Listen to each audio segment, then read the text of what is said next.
This, it feels, is it. It may only be the second weekend of December, but if Manchester United lose at home to Manchester City on Sunday, the gap at the top of the table will be 11 points and the title race, and José Mourinho's record of always winning the league in his second season at a club, will be as good as over.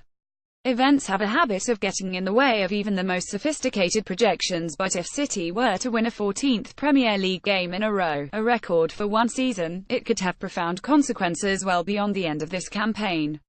With the Pep Guardiola model established, his squad packed with technically gifted and tactically aware devotees, City's level is set.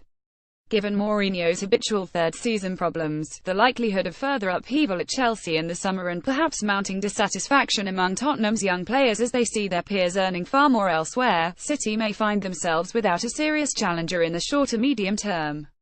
So how does Mourinho go about stopping City and checking the relentless march of the Pep bots? City's last three games, against West Ham, Southampton and Huddersfield, were all 1-21 with a late goal and have all followed a similar pattern. Sit deep against City, limit the space Raheem Sterling and Leroy Sané have to accelerate into, and, even with passes as gifted as David Silva and Kevin De Bruyne, they can be restricted. As yet, nobody since Everton has been able to restrict them enough to achieve anything other than narrow late defeat, but there have at least been signs they are not entirely unstoppable.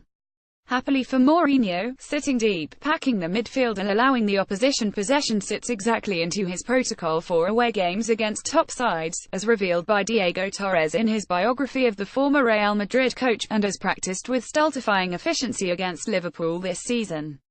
Less happily, this is at home, and while the Old Trafford crowd will probably accept a radically reactive approach if it is successful, it's not hard to imagine unease being provoked if it is not.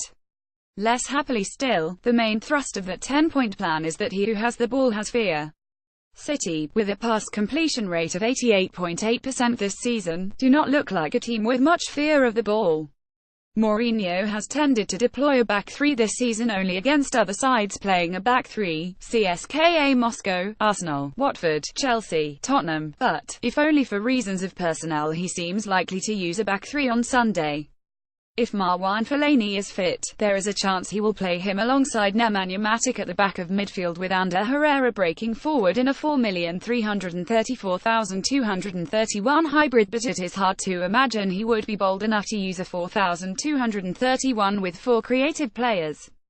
Having an additional spare man at the back should anyway make it easier to pack that key area just outside the penalty area where City cannot be allowed space. If United are able to stifle City, there is plenty of evidence they can score against them. The nature of Guardiola's philosophy means his side will always be vulnerable if you can get through the initial press.